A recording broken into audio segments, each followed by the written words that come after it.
this feeling of like, have I put in enough effort? Did I try hard enough? Have I tested this out for long enough? What's wrong with me? I was in a very negative space and I was very embarrassed because like here I am coaching people to build a career that they love. And I'm in a career right now that is changing and in turmoil. Like, hello, and welcome back to another episode of Master of Achievement podcast. I know I kind of went on a little bit of a hiatus without telling you guys. There were reasons for that, which I'm going to go into today's episode. But I thought it was a perfect time to come back and drop this comeback episode on my birthday, on my 30th birthday, because so much has changed in life. So much has changed in my business, in my identity, and who I am as well. So as you guys know, the podcast is in its third year, and it's actually crazy to think that it started as I'm figuring out, as I was trying to figure it out. You guys have witnessed my journey from starting as a cadet in construction and my career in construction, launching Master of Achievement, launching this podcast, all the different kind of guests that we've had on the podcast, different topics that we've talked about, different focuses. And now you guys get to witness me entering a completely new phase of business building and even motherhood. So when I started Master of Achievement, all I wanted to do was create impact. And you guys have heard my story about my journey into construction and the trauma and like the really, really bad, horrible experiences that I had working for these construction companies, and me feeling like my career was so out of my control because I felt like low value. I didn't have very high confidence in myself.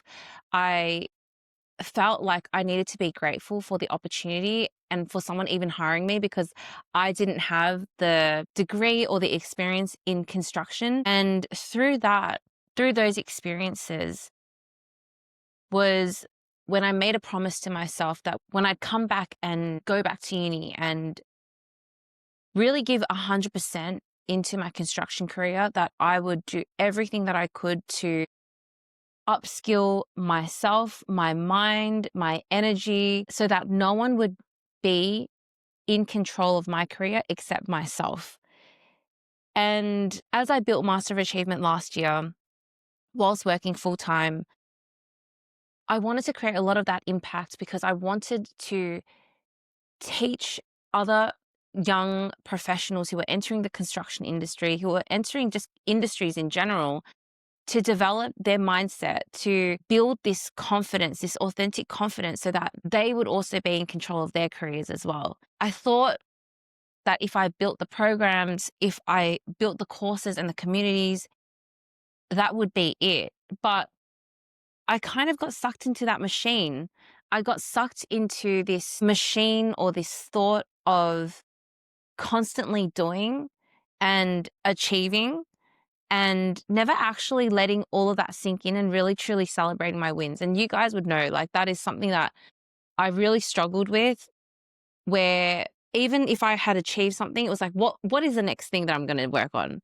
What's the next thing? What's the next thing? And, last year I was coaching 14 clients at once while I was working full time and juggling everything else in my life. And I still felt like it wasn't enough. And I remember sitting down having a conversation with Mel Yu, and she was asking me like, how many clients do you have? And I told her 14. She's like, babe, that's a lot. And I couldn't accept that. It didn't make any sense to me. I was like, no, that's not enough, because there are people out there who are coaching hundreds, 200s, 300s of people. I only have 14. And it's not so much about the number, but more about how disconnected I was from celebrating me and the energy and the space that I was operating from. Everything that I did, I just still didn't feel like it was enough for me. And to be honest, I kind of accepted that maybe this is who I am and I'd have to live with this feeling forever, this feeling of never feeling like anything is enough, even though you try to practice gratitude, you try to practice being present, being in the moment, but you're still never fully 100% there. And it was something that I really, really, truly struggled with. I think the turning point for me, a few things, like there's always levels to self-development. There's levels to growth. And when you're first getting into this world of self-development and you start reading the books and listening to the podcasts and learning something new, of course you're going to consume and learn and do programs and understand yourself really deeply. There is a space and a time for that. But I got to a point where no matter how many podcasts I was listening to, no matter how many books I was reading, nothing was really sinking in, because as much as we love to learn, you can also get really, really addicted to the rhythm of constantly consuming things, constantly doing, constantly reading and learning, because it feels good. It feels like we're moving the needle. But actually, then comes a time when you have to go out there and practice what you're learning, implement what you're learning. But you don't even realize how stuck in this cycle you are until someone goes, knock, knock, knock. Hey, like, what are you doing here? And that's kind of what happened to me. Like, no matter how many books or podcasts I was listening to, nothing was really sinking in. And if you're feeling like that, that is the sign. That is the sign that you have learnt enough, you have done enough, you know enough, but you're just scared about what that actually means and taking that next step for yourself and putting yourself out there and actually doing the thing rather than consuming the thing. And it's really, really hard when you're doing it by yourself to see that. And I think the biggest thing for me was when I finished the live podcast episode, Hardwired to Achieve. And it was so ironic because that event was about how I was so hardwired to achieve. And even after that, like my first live podcast event, something that I dreamt of doing for so long, we put so much effort into that event. There were sponsors, there were so many guests, and I just left that event feeling like, okay, what's the next thing? What's the next thing we're going to do? And it never fully sunk in with me. And that was a moment where I told myself something has to change. Like, it just feels like I'm not emotionally connected with myself anymore. I'm like this empty shell that is trying to be emotionally connected to myself, but I'm just not there. And I just know that if I overcome this barrier, like, I'm ready to go. I know exactly what I need to do, but this emotional connection to myself and to what I'm doing is missing.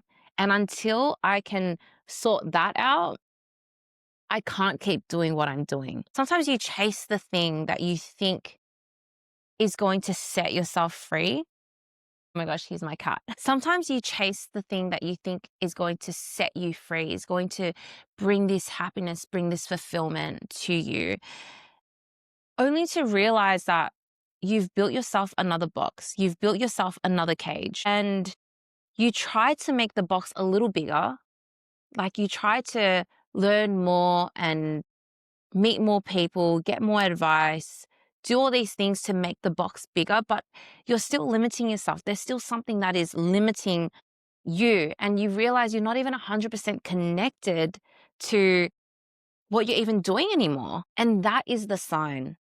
That is a sign, like asking yourself, do I even feel connected to this anymore? If you have put in the work to really understand yourself, you will be self-aware enough to be bigger than your ego and admit that, yeah, I'm not feeling connected to this anymore and something has to change. So if you guys have been on my career journey, you'll actually know that the longest job I've ever had has been 3 years. And that was something that I was kind of ashamed of. I'm like, why can't I hold a job? Every time I'm in a job, there seems to be something like not 100% with this environment. I just don't seem to feel like I can see myself here long term. And so while I was building Master of Achievement, while I was working full time, I kind of always knew that I wanted to go 100% into my business and doing something for myself. I just knew that.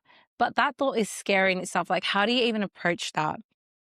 Start of this year, things happened at my full-time job and I decided to resign. And that was a moment in my mind where I was like, okay, I can go 100% into my business and take this risk. But again, this logical part of my brain was like, well, you're earning good money. You can still try to do both. And my parents actually asked me to come back and work with them to build their business. And I was like, okay, maybe this could work. And it's funny how destiny or how the universe works. It's like when things are meant to be for you, even if you try to divert the path, and I always I visually see this as the GPS. It's like sometimes the path is there and you just got to take it. But we think we know better and we take this right street turn because we think it's going to be faster or it's going to be easier. And then it just ends up taking a lot longer or it's not the right way. And the GPS is like, no, like we got to go back. This is the way. And that's exactly what happened to me. I quit my job. I ended up working for my parents. I was there for 2 months. And after 2 months, I was like, I don't think I can do this. Like, I think I've got to go 100% into my business. And it was a really shameful, embarrassing moment for me because my ego was like, well, you've just quit a job and gone into a new job. You've just introduced everyone in this ecosystem that you're working here. This is your role.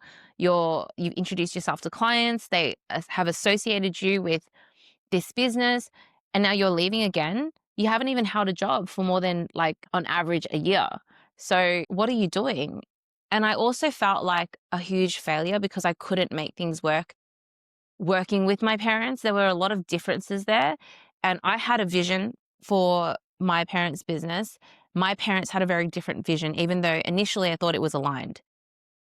So when I decided to quit, it was the same feeling that I had when I quit KPMG, the very same feeling. This feeling of like, have I put in enough effort? Did I try hard enough? Have I tested this out for long enough? Am I just taking the easy way out?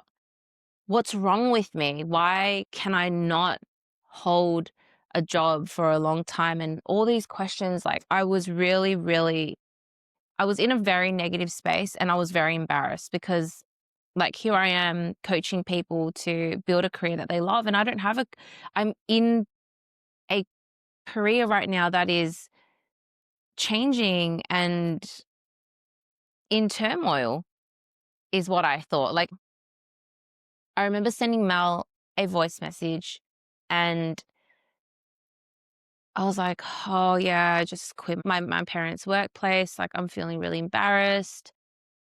I'm like my voice, my energy, it was just a sook fest, right? But I genuinely felt so embarrassed about what was happening to me.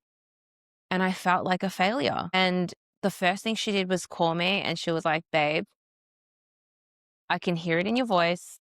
I get it. You're having a moment and it's all good to have this moment, but we can't stay in this space for long. And like, she just really gave me this no bullshit advice, which I love, right? Stop feeling sorry for yourself because there are so many skills, there are so many incredible things that are waiting for you, but you're so focused on feeling sorry for yourself right now. And it was just like the pep talk that I really needed. And for me to realize like, when you feel like an anomaly, it's for a reason.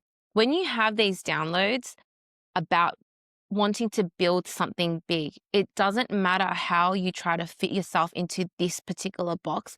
It's not meant for you. And sometimes we try so hard to fit into this box that's not meant for us. And then we feel bad because we're not fitting in. But the thing is, like, it was never meant for you. And that's something I had to realize. Like, this box was meant to serve me for a period of time, but it wasn't meant for me. And so when you're caught on this journey, when you have this thought of, I want something more for myself. There is something bigger out here. I don't know what it is, but this can't be it. When you have that download, trust it, right? Your logical mind is always going to protect you because it wants certainty. It wants answers. It wants some kind of picture perfect plan for you to work towards because it's safe. And that works for some people. And if it works for you, that's amazing. But it didn't work for me. And for the longest time, I was holding this shame and this guilt.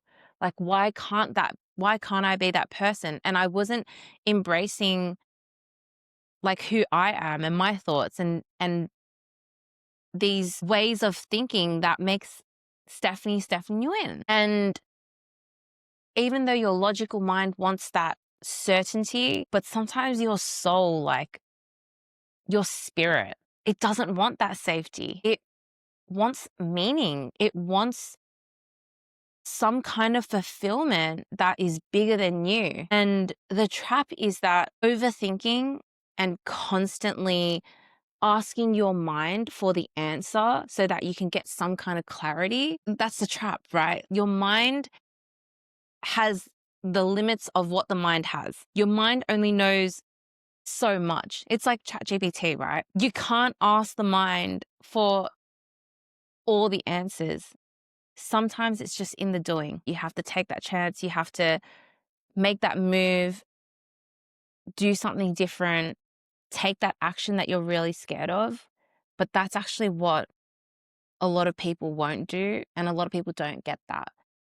They fall into this trap of sitting with themselves and thinking like, okay, what's my next move? What am I doing? So then after that call with Mel, I just spent the whole day, me and ChatGPT, just brainstorming, going back and forth, asking myself like, what am I good at? What are the things that I really, really love? What are the things that I am good at and I love that can be monetizable? Like, what is my next move? And to be honest, like even in that brainstorm, even though I had a little bit of clarity, there's still not a lot of clarity because, again, you don't know if it's going to work unless you give it a shot. But that is also where threefold strategy came alive. Like I've always loved branding, marketing. I've always loved operations. And, you guys who know me know that I'm an Excel freak and I love my Google Sheets. I'm a freak in the Google Sheets. And the irony of all of this as well, this whole journey is looking back now over the last year, I was trying so hard to plan everything to the perfect time. I wanted to build a business and achieve financial freedom and time autonomy and this life before I got pregnant. But it all happened when I had no stability, no kind of foundation. That was when I got pregnant. And there were fears, there were concerns over that. But you know what the best thing about being stuck is? And feeling so stuck, and you're like, I don't know what my next step is like. But you're also you get to a point where you're so sick of just being sad and unhappy and sorry for yourself, is that you will do anything to move and to change your situation. And that's exactly what I did. I invested the most that I've ever invested in a coach. And arguably, like, it just made no sense because I'm pregnant. I was about to go to Europe. Like, what time am I actually going to have to dedicate to coaching myself and the self-development? I'm paying an incredible amount for myself and nothing made sense. And it's fucking scary. But it's actually when it doesn't make sense, when it's so illogical, but you still have this gut feeling that's going, and this trusting and this knowing, like, this has to work. I have to make this work. That's when real change starts to happen. And that's what happened to me this year. And I'm so grateful for my coach, but I'm also grateful that I trusted myself to make it work. And sometimes that's it. It's just that simple. You just got to ask yourself, if I invest in myself, or when I invest in myself, I'm going to make the most out of this opportunity. It's got to be better than whatever I'm doing right now. that's the moment when you're leaning in to the moment and things start to change for you. And so as I become 30, as I enter this new decade, the biggest lessons for me have been this. The first is stop trying so hard to be someone and just be. And I know that sounds very counterintuitive. You're like, what the fuck's that? But sometimes we try so hard to be present, as an example. We're like, okay, let's turn off the phone. Let's not talk to anyone. Let's disconnect the socials. When actually, what does being present mean? Being present means being in the moment, like whatever that moment is, whether you are talking to your friends, whether you are looking at something and on the phone, but like fully embracing every single moment of that. That is being present. But so many of us force this, trying to create this present moment. And that's the same in life. That's the same in anything. Sometimes we try so hard to control the situation because it makes our logical body feel amazing and like we're progressing. But still, if you're not emotionally connected to what you're doing and you're not emotionally connected to yourself, like something's got to change. Something's got to change for you. And the thing, sometimes we go wide meaning like learning, consuming podcasts, books. Let's go out and talk to this person and get advice from this person. Let's go out and get advice from that person. And let's do this. Let's start this project. Let's run a marathon. Let's go to the gym. Let's do this challenge, right? Like we're going wide, thinking that the more tasks we do, hopefully something's going to stick. When really, if you have gone wide and it's still not sticking, something's still not clicking, you've got to go deep. You've got to have that moment of introspection and face parts of yourself that you're scared to face. Ask really challenging questions and also do the things that freaking shit scaring you, right? The second thing is betting on yourself.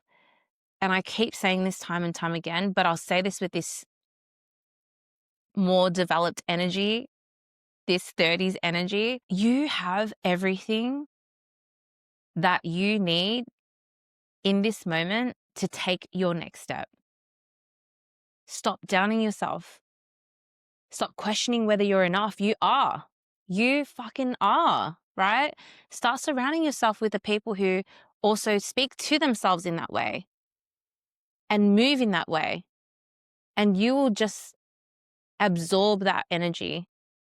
You will start absorbing that energy and investing in yourself, having that clarity. Because I think so many people, they sit back, they go, well, now's not the right time.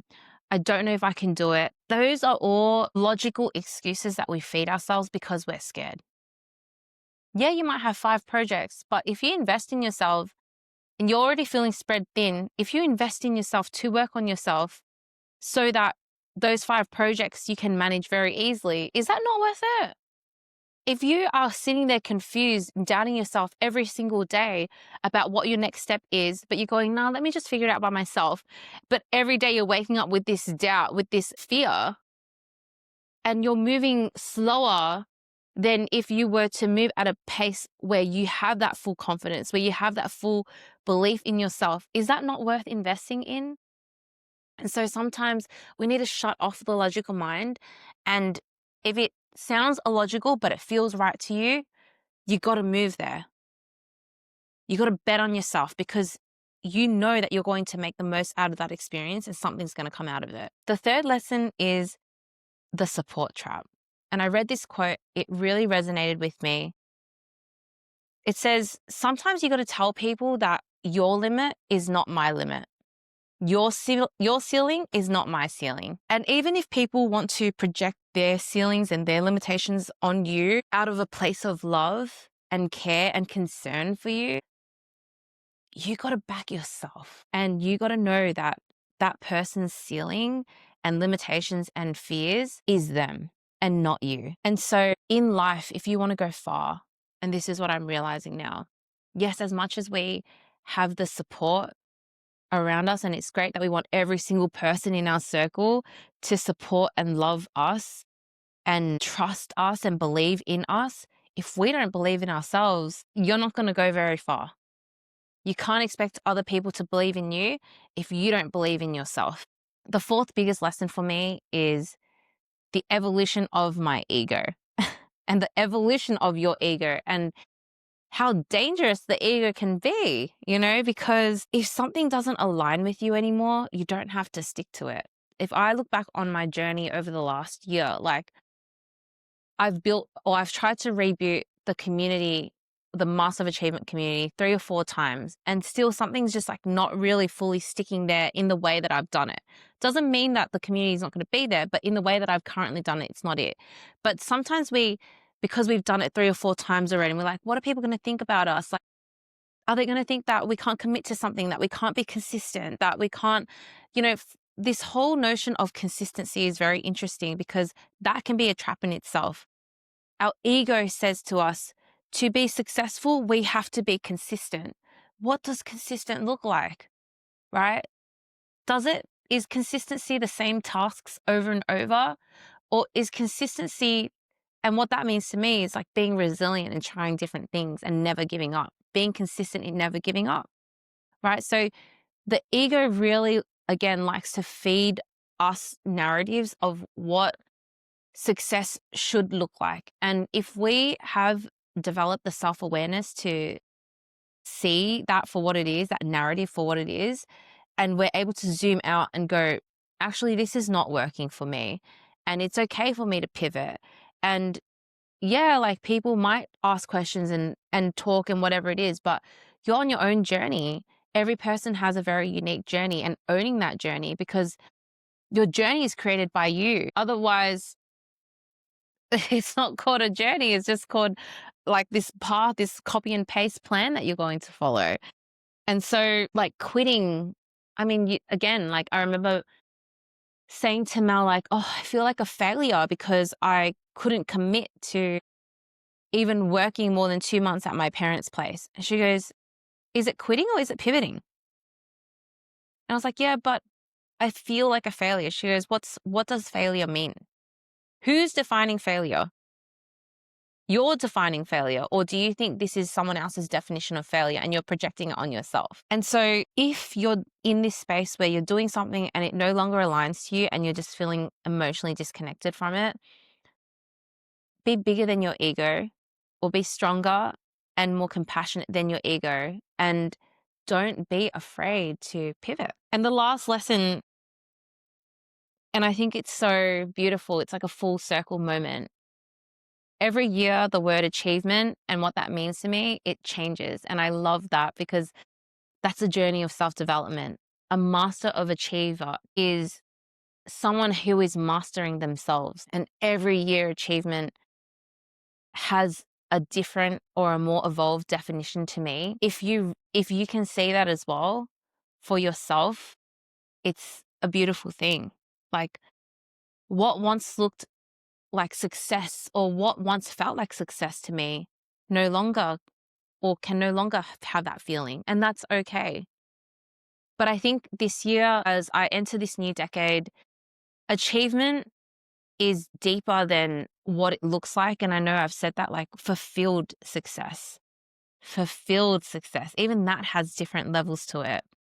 But for me, it's like truly achievement is being able to move and do the things that you really, really love at a pace of calmness, but urgency. You still feel the urgency to move or to do it. You still realize that time is running out and time is finite and all of that sort of stuff, but you're not fueled by the negative pressure of you're not doing enough, you're not good enough, you've got to move quick, time is running out. But it's more like, wow, you are amazing, Steph. You are amazing. My listeners, you guys are amazing. You've achieved so much. You continue and will continue to achieve so much. And that calmness and that trusting in yourself while still moving with urgency, being fulfilled, being connected to what you're doing, that's achievement. That's achievement. And so as I turn 30, it really does feel like a full circle moment for me, because my 20s was trying to find and trying to build a solid foundation for me to continue building upon in my 30s. And if I had to use the analogy of building a house, it really truly feels like I have been pouring concrete and putting down Rio for the last 10 years, but I never kind of let it settle. And I never also imagined this kind of foundation setting that would require me to rewire everything that I thought I once knew. But that's the beautiful thing about change and evolution, is that all the changes, all the experiences, all the learnings that you have, it doesn't dissipate. It doesn't go away. It doesn't go to waste. It comes with you. It becomes experience for your next experience. And that's so beautiful. And I might be entering a new decade, but it finally feels like the foundations that I was building in my 20s are solidifying. And it wasn't time that got me there. I know that we kind of get sucked into that, like time heals all, or let time do the work, or with time comes wisdom. I wouldn't even say it's that, but it was my continuous curiosity to just try and pivot and fail and invest in myself and, just be curious and trust that, like, through my curiosity, something's going to come out of it.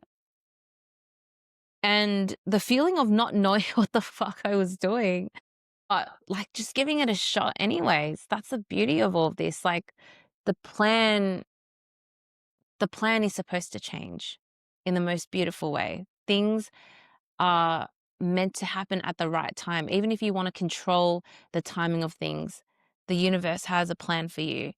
Things are going to happen at the exact time that it's supposed to happen. And so the feeling of having to rebuild my identity or what people knew me for as many times as possible, because if you do it from a place of truth and authenticity, like what is authenticity? It's showing all those moments of growth, all those moments of pain, confusion, loss, right? And owning that, really owning that. But despite how that changes and how that looks from an external point of view, the thing that always is going to be consistent is where that drive is coming from, your ethos, your reason, your why. And so if you are in this moment, if you resonate and you feel like you're confused or you're wondering, like, what is my path? Am I ever going to get there? You will get there. That's not even a question. But just know, like, you will get there. The answers do come. Things are happening at the right time for you. You're meant to go through this experience, whether it's this feeling of being stuck, whether it's this feeling of not knowing. You're going through it for a reason, and everything does unfold in its own time. But I will say this as well, and this is what my coach told me yesterday. The biggest obstacle, if you are going through that, is because there's a huge breakthrough coming. There's a huge breakthrough coming. And so thank you so much for being here. Thank you so much for sharing this special day with me, this birthday with me. Thank you for growing with me. And as we come back with the next episodes of Master of Achievement, you'll feel a different energy. You'll feel a different level of self-development, a different level of mindset. And if this is what your soul needs, stick around. I'm so, so, so excited.